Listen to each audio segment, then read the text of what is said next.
In today's video, I'm going to teach you how to calculate working hours in Microsoft Excel.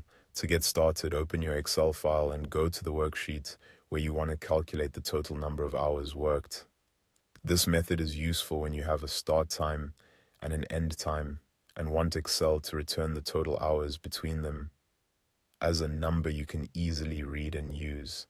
First, enter the start time in one cell and the end time in another cell.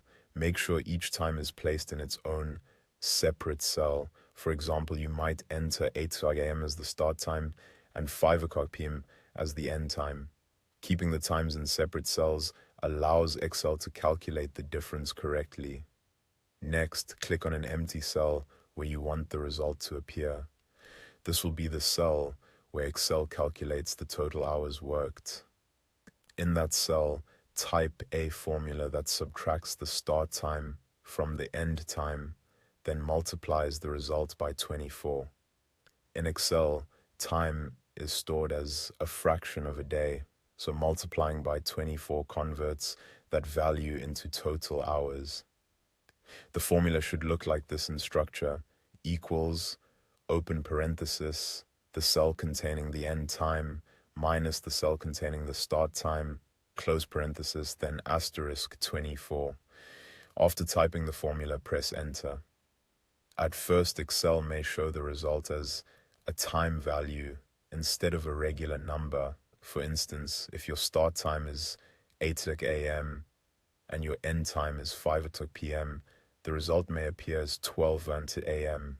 That can look confusing, but it simply means the cell is still using a time format rather than a general number format.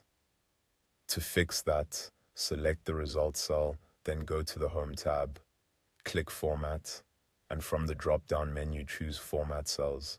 A formatting panel will appear. In that panel, make sure you are on the Number tab, then find the category drop-down, click it, and choose General. Once you switch the format to General, Excel will display the result as a plain number instead of a clock time. Using the example of 8 a.m. to 5 p.m., the result will now show as 9, which represents 9 working hours. And that's all there is to it. With just a simple formula and a quick format change, you can calculate working hours in Excel clearly and accurately.